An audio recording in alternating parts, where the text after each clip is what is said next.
Hello and welcome to the second solo round edition of Beyond the Present podcast. My name is Daniel Mulligan, and today we're going to talk about the importance of failing our way to success. Now, today's topic might be a little bit emotional for a lot of you guys because, let's be honest, we have not been told of the importance of failing. I mean, just take a look at your life until today. Ever since you were a kid, probably you were stigmatized by your parents and you were somehow demeaned whenever you made a mistake. Like, Sonny, put that thing down, or your mom said something like this. Ultimately, as children, we were told that it's wrong to make a mistake, and our parents were only happy with us if we did things right. Then things got even worse as we got to school, where our teachers punished us for making mistakes, and they told us if you want to get along, you move along, and you do what I tell you to do. And then after that, of course, things don't get any better in college, let's be honest. And in a workplace, what happens? Your boss tends to somehow punish you for making mistakes and gives you a reward for somehow doing things right. But let me tell you a story about a CEO. He's Mr. Watson. He's the CEO of IBM, one of the former, of course, CEOs. And one day, one of his staff members go to Mr. Watson and says, "Sir, I let you down, and I just made a mistake that cost the company $2 million. And by the way, this happened in the 80s and 70s. So $2 million back then was a lot more than today, right?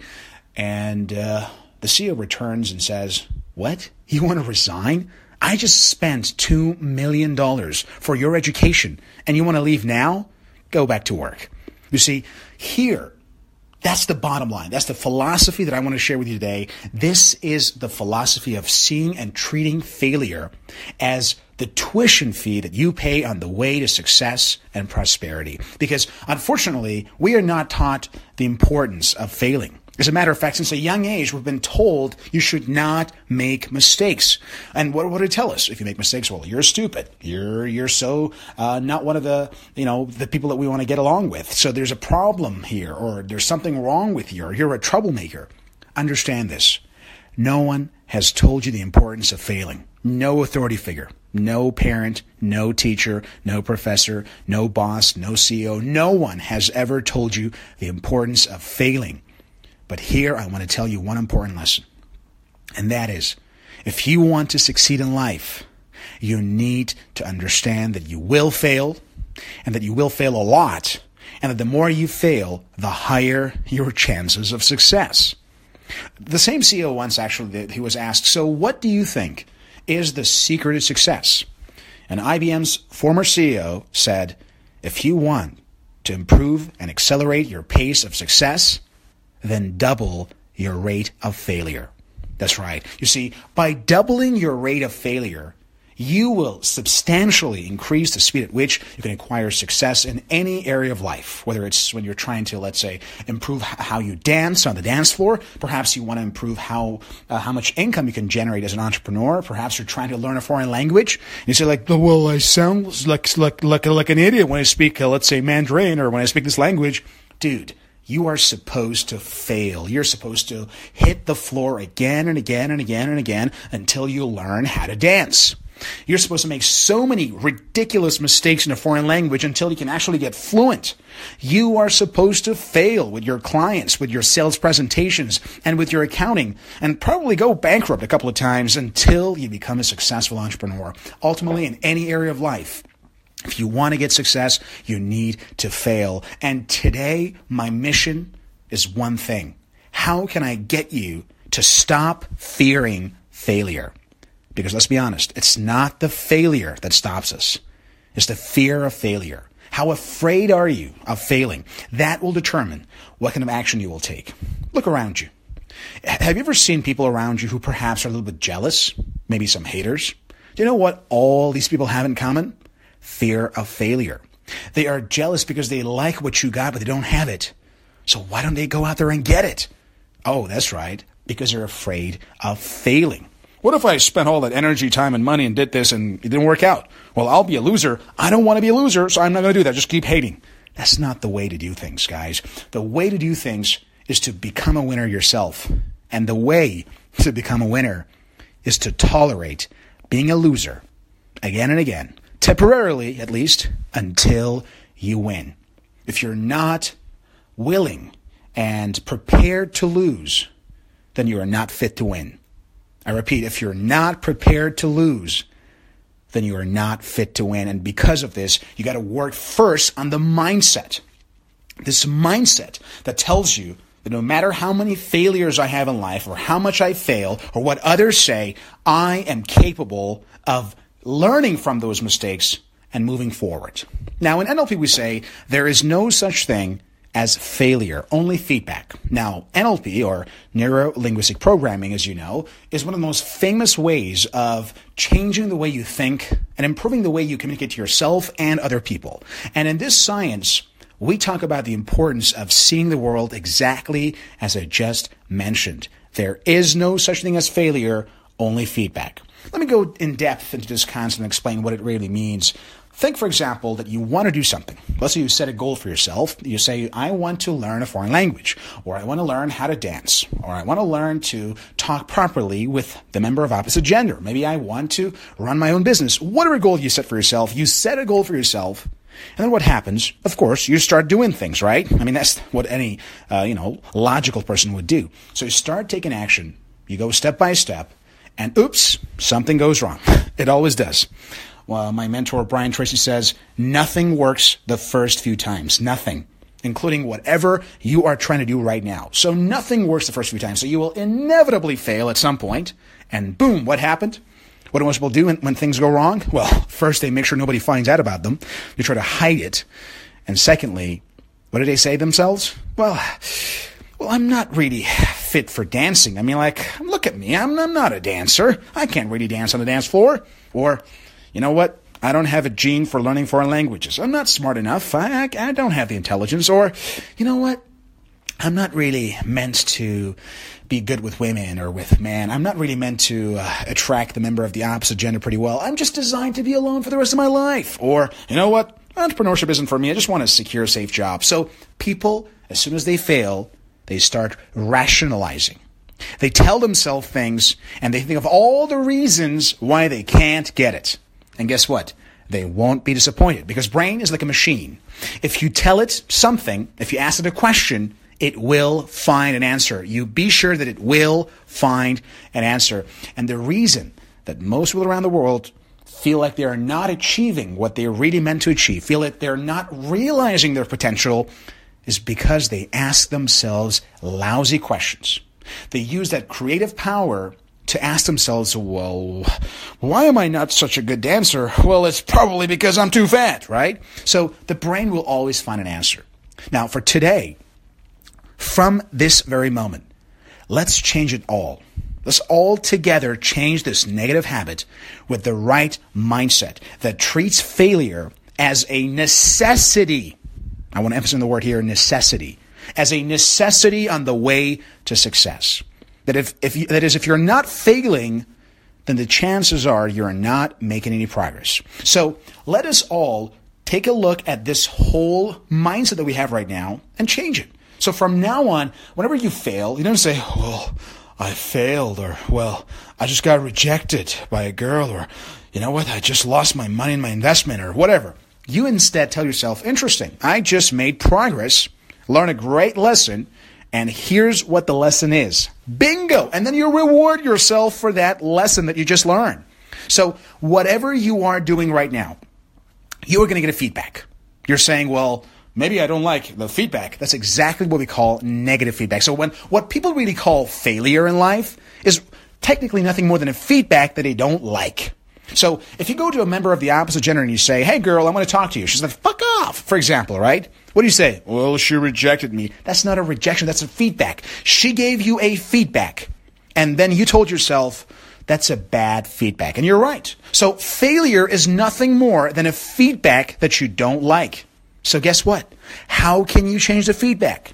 Very simple. You look at the failure that you supposedly had, and then you ask yourself, what did I do right? Again, start first with what you did right. And then ask yourself, what did I do wrong? Maybe you were dressed in a very lousy way. Perhaps you talked too silently and you're like, the girl felt like you're such a creep or something, right? Maybe when you began your business venture, you did not really think everything through. Perhaps you did not have enough capital. Maybe your bank history wasn't very good and you could not actually get the loan you wanted. So you literally look for the reasons that you got the negative feedback that you wanted, and then ask yourself, how can I change the feedback next time? Perhaps I should dress better next time when I talk to girls. Perhaps I should talk to my accountant first and ask whether or not I have a good credit history to go for this loan, and I'm not going to be rejected for it, right? So whatever it is, you then here learn a great lesson. And once you have learned that lesson, now you can do something with it. You see, all negativity comes from one thing. You want something, you can't get it, you start blaming something that you have no control over, and you start feeling lousy because of that. So let's change the pattern from today. Let's from now on, anytime we fail, again, I don't like to use the word fail here, so let's use the word, anytime we get negative feedbacks or the kind of feedbacks that we don't like, we are going to change the game. We immediately ask ourselves, all right, so what did I learn here? So what would most people just start blaming other people. Like, oh my gosh, it's because of that girl. That girl is such and such a person. Or, you know what? The economy is really terrible. Oh, it's the politicians, man. So instead of blaming others, you just literally stop yourself immediately. You stop blaming, and then you ask this question. All right, what happened here? That's the first question. What happened here? You literally start describing yourself, the event. And then you ask yourself, what did I do right? Let's be honest, maybe you did nothing right. It's okay, no problem. We are all going to learn at some point, right? And then you say, what did I do wrong? Here's when you know what you did wrong. Here's when you understand what mistake you made or what series of mistakes you made. And then you ask yourself the final question. What will I do differently next time? You see, life is only fair in the long term. You are not supposed to get what you want immediately. But if you keep persisting in the long term, life is actually quite fair, and you will be able to achieve the things you want if you persist long enough. But guess what? There's a huge difference between persistence versus intelligent persistence. You might make a mistake, and if you keep repeating the same mistake, then of course you will not get anything you want because you are repeating the same mistakes. Doesn't matter how much you persist. If I want to go south and I keep moving towards north persistently, I will never get to south unless I literally cross the entire planet and find my way the other way around, right? It's very ineffective. So instead, we want to actually change our behavior. We call this the success method in NLP. Very simple. It has 4 steps. Number 1, you define exactly what it is that you want. All success begins with goal setting and goal achievement. You have to know what the outcome that you want is. I want to get that girl's number, or I want to find a wife, or I want to have a business partner, or I want whatever it is. You have an outcome in mind. The second step is when you ask yourself, what's the first thing that I can do right now? And you immediately start taking action, whatever it is. Step 3, you analyze the feedback that you're getting along the way. Maybe you're not getting the kind of feedback you want immediately, and that's normal. It's called failure, right? So you analyze that feedback, and you ask yourself, all right, what is working and what is not working? And whatever is not working, that's when you actually start rethinking the whole model that you're currently using to achieve your goal, and then you try to create new ways of achieving it. So you say, perhaps I should change this part and this part, and then what happens in the 4th step? You keep repeating this method. That is, you try, you get the feedback, you analyze it, you ask yourself, is it good or not? If it's not good, you change it and you try again to get another feedback. If that feedback is good, then good for you. You're done. If the feedback is still not good, then you repeat the process. You say, okay, what did I do wrong this time? You analyze it, you change your behavior, take action again, you try it, and you repeat this process for how long? For as long as you need until you achieve your goal. And trust me, there have been moments in my life where I had to change and, reapproach the problem from many different angles, sometimes for years, before I could finally achieve what I wanted. Some of my most stressful moments in life comes from not knowing that it's okay to fail and it's okay to keep trying until you get what you want. And be prepared for a long-term venture here, because sometimes the goals that you set for yourself are too big and they can't be solved by first or the second or the third trial. Maybe you have to try again and again for years until you get it. But if you stick with the model, with the 4-step formula for success in NLP, then of course you will not have any problem. So guys, we're gradually approaching the end of the show, and I just want to remind you all the importance of failing and the importance of learning from that failure or the failures you're facing and changing your behavior and trying again. So please, next time you failed, don't get down on yourself and say, oh my gosh, what did I do? This will have no benefit, no return on investment, no ROI. This will just waste your time. It ruins your mood and you get nothing in the end. So please, all the people who naysayers and all the negative people out there, just stop it. Just stop dead cold. Just stop it. And instead, start looking at failures as learning experiences that will allow you to take action and to get great results. Because that's the most efficient way to live your life. That is what leads to the highest level of optimal experience, flow, and happiness. And more importantly, everyone who's ever succeeded has done so by trying to learn from their failures, changing their approach, and keep trying until they achieve their goals. So one more time, I'd like to end by reviewing what I just mentioned about this whole concept of learning from your failures. And don't forget what the IBM CEO told his staff members. If you want to increase your success, then you need to double your failure. Ultimately, this is all the time we have for. My name is Daniel Mulgan, and thank you very much for listening to our second solo edition of Beyond the Present podcast. Stay tuned and see you around.